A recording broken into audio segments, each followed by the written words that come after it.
সপ্তম শ্রেণীর ছাত্রছাত্রীদের জন্য আজ আমি তোমাদের পরিবেশ ও বিজ্ঞান বইটির তড়িৎ এর উপরে একটি ভিডিও নিয়ে এসেছি। তবে শুধু তড়িৎ নয়, এর সাথে পরিবেশ বান্ধবের উপরেও আমি কিছু সাজেশন ভিত্তিক আলোচনা করব। এসো আমরা আলোচনা শুরু করি।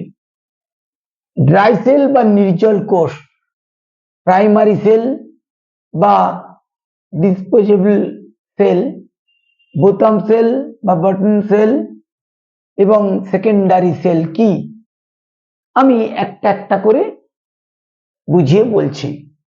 ড্রাই সেল, তোমরা নিশ্চয়ই দেখেছো টর্চে যে সেল ব্যবহার করা হয়,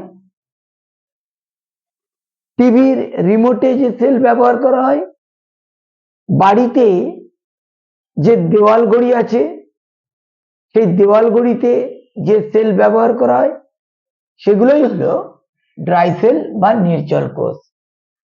আর ওই সেলগুলিতে রাসায়নিক পদার্থ থাকে। ওই রাসায়নিক পদার্থ কোথাও বিদ্যুৎ শক্তিতে রূপান্তরিত হচ্ছে, কোথাও আলোক শক্তিতে রূপান্তরিত হচ্ছে, কোথাও আবার শব্দ শক্তিতে রূপান্তরিত হচ্ছে। যখন ওই সে কয়েকটা সেল দিয়ে পরপর কানেক্ট করে যখন আমরা রেডিও শুনি, তখন শব্দ শক্তিতে রূপান্তরিত হচ্ছে। যখন টর্চ জ্বালাই তখন আলোক শক্তিতে রূপান্তরিত হচ্ছে। আবার যখন ঘড়ি চলে তখন যান্ত্রিক শক্তিতে রূপান্তরিত হচ্ছে। সেটাই হলো প্রাইমারি সেল। ওই নির্জল কোষ বা ড্রাই সেলকেই বলা হচ্ছে প্রাইমারি সেল বা ডিসপোজেবল সেল। বোতাম সেল বা বাটন সেল, তোমরা দেখেছো ঘড়ির মধ্যে যে ছোট্ট বোতামের মতো সেল থাকে, যার সাহায্যে ঘড়িটা চলে, সেটাই হলো বোতাম সেল বা বাটন সেল। আবার ক্যালকুলেটরেও এই ধরনের সেল ব্যবহার করা হয়। এবার হচ্ছে সেকেন্ডারি সেল। কোনো বড় বাস, লরি, এইগুলোতে 6টা সেল বিশিষ্ট একটা ব্যাটারি ব্যবহার করা হয়। এটাকেই বলা হচ্ছে সেকেন্ডারি সেল। মুক্ত বর্তনী, বদ্ধ বর্তনী কাকে বলে? একটা ব্যাটারির দু প্রান্তের সাথে একটা সেলের দু প্রান্ত যদি কোনো তামার তার দিয়ে যুক্ত করা হয়, যুক্ত করে যদি সুইচ অন করা হয়, তাহলে দেখা যাবে বাল্বটা আলো দিচ্ছে।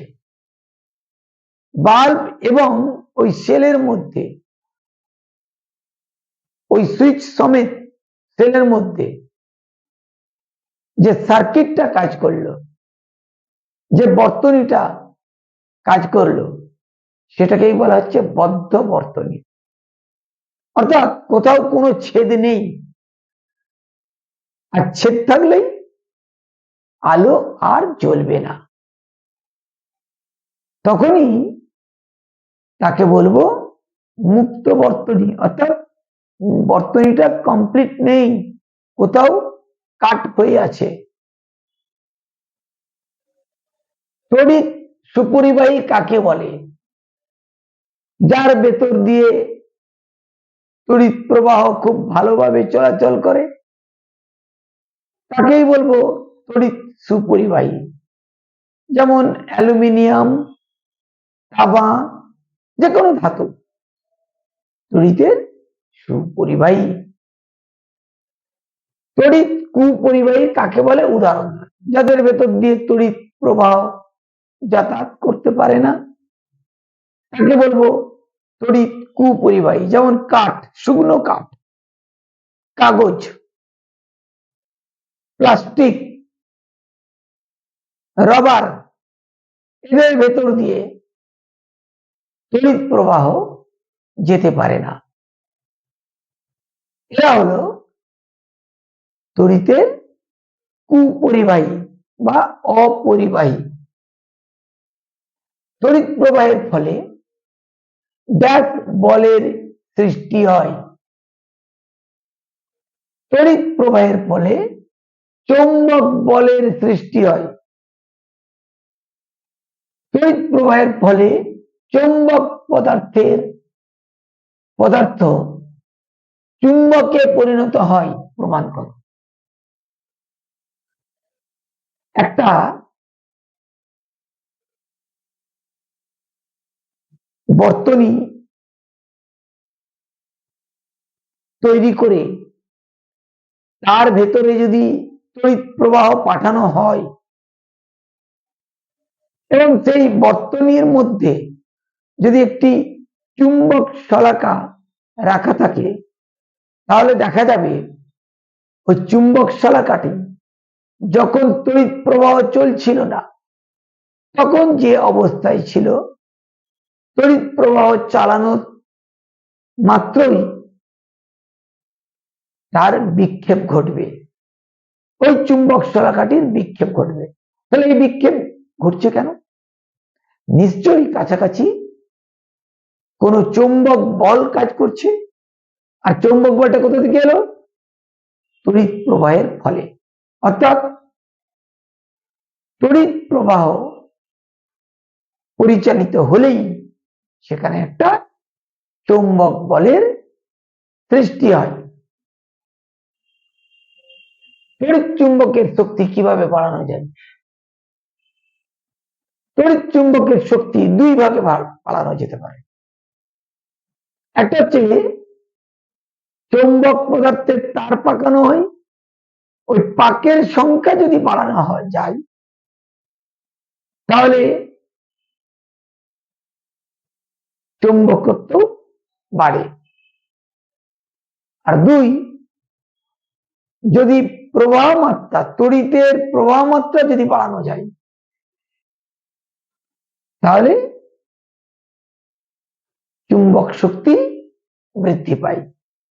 তড়িৎ চুম্বকের ক্ষেত্রে চুম্বক শক্তি বৃদ্ধি পায়। কোথায় তড়িৎ চুম্বক ব্যবহৃত হয়? বিভিন্ন কাজে তড়িৎ চুম্বক ব্যবহৃত হয়। বাড়িতে যে ইলেকট্রিক কলিং বেল থাকে সেখানে ব্যবহৃত হয়।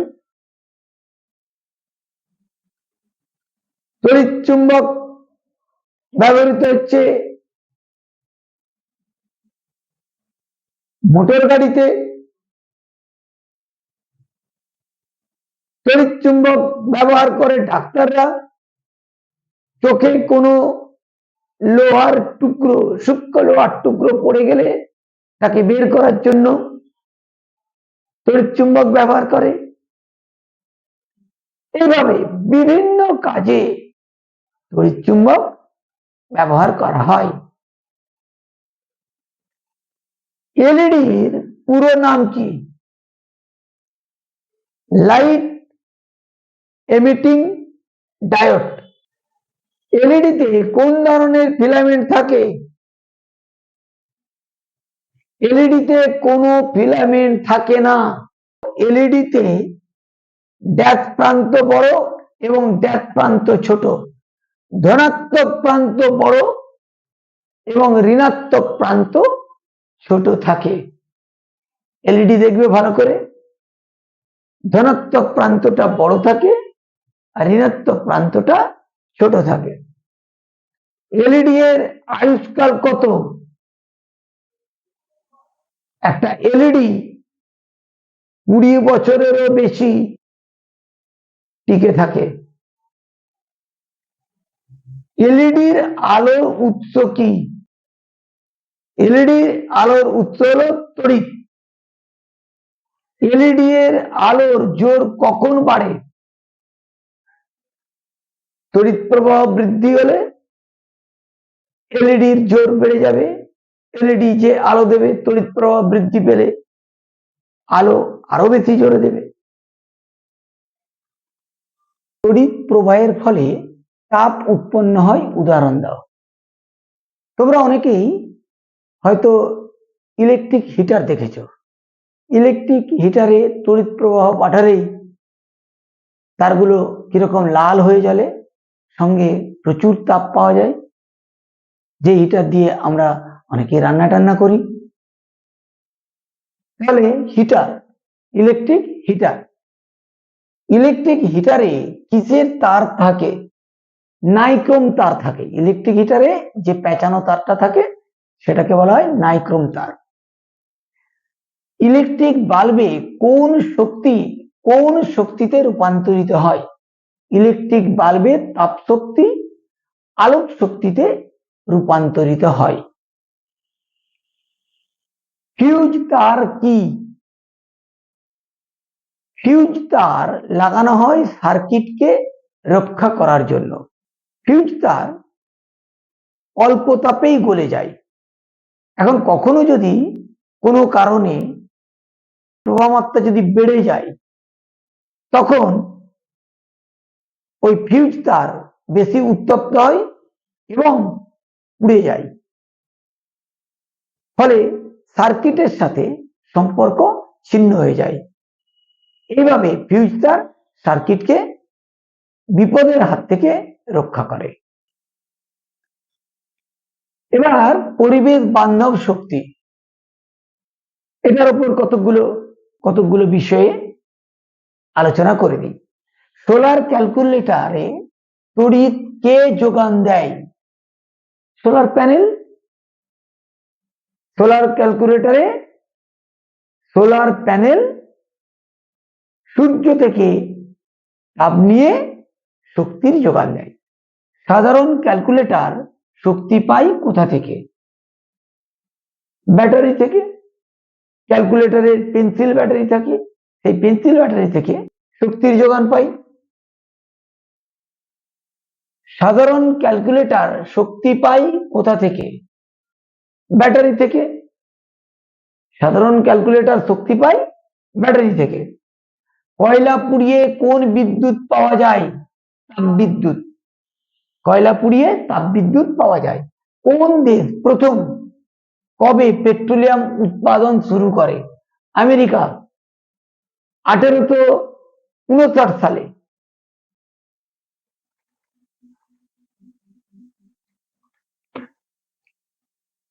আমেরিকা 1859 সালে প্রথম পেট্রোলিয়াম উৎপাদন শুরু করে। আমাদের রাজ্যে কোথায় বায়ুকল আছে? বকখালি। বকখালি গেলেই তোমরা অনেকেই দেখতে পাবে বড় বড় ফ্যান ঘুরছে, ওগুলোই হলো হাওয়া কল, যার থেকে বিদ্যুৎ উৎপন্ন হয়। জৈব শক্তি কিভাবে পাওয়া যায়? গরু, ছাগল, মুরগি, হাঁস, সবজির খোসা, বিভিন্ন আবর্জনা একটা গর্তের মধ্যে রেখে পচিয়ে তার থেকে যে গ্যাস পাওয়া যায় সেটাই হলো জৈব গ্যাস। এই জৈব গ্যাস বিভিন্ন কাজে ব্যবহার করা যায়। এই গ্যাস দিয়ে আলো জ্বালানো যায়, এই গ্যাস দিয়ে রান্না করা যায়, এই গ্যাস দিয়ে বাড়িতে পাখা চালানো যায়, এরকম বিভিন্ন কাজ করা যায়। আবার শুধু গরুর গোবর দিয়ে গোবর গ্যাস পাওয়া যায়, সেই গোবর গ্যাস আলো জ্বলে, সেই গোবর গ্যাসে রান্না করা যায়, সেই গোবর গ্যাসে পাখা চালানো যায়। তাহলে এইভাবে বিভিন্ন কাজ করা যায়। কয়েকটি অচিরাচরিত শক্তির নাম বলো। কয়েকটি অচিরাচরিত শক্তি কি? জোয়ার ভাটার শক্তি, সূর্য শক্তি, জৈব শক্তি, বায়ু শক্তি, ভূ অভ্যন্তরস্থ তাপ শক্তি। যেমন তোমরা অনেকেই বক্রেশ্বরে গেছো, উষ্ণ প্রস্রবণ, ওটা কি? আসলে ভূ অভ্যন্তরে যে তাপ আছে সেই তাপ ভূ অভ্যন্তরের জলকে গরম করে দিচ্ছে, আর সেই জল যখন উপরে উঠে আসছে তখন আমরা গরম জলটা পাচ্ছি। তাহলে এই ভূ অভ্যন্তরস্থ যে তাপ শক্তি, এগুলোই সব হলো অচিরাচরিত শক্তি। তো ভিডিওটা আমি এখানেই শেষ করছি। তোমরা তোমাদের সেকেন্ড টার্ম এক্সামিনেশনের জন্য এই প্রশ্নগুলো খুব ভালো করে তৈরি করে রেখো। যদি ভিডিওটা ভালো লাগে তাহলে অবশ্যই লাইক ও শেয়ার করো, আর পরবর্তী ভিডিও পাওয়ার জন্য চ্যানেলটিকে সাবস্ক্রাইব করে রাখো। আজকে এখানেই শেষ করছি, দেখা হবে পরের ভিডিও।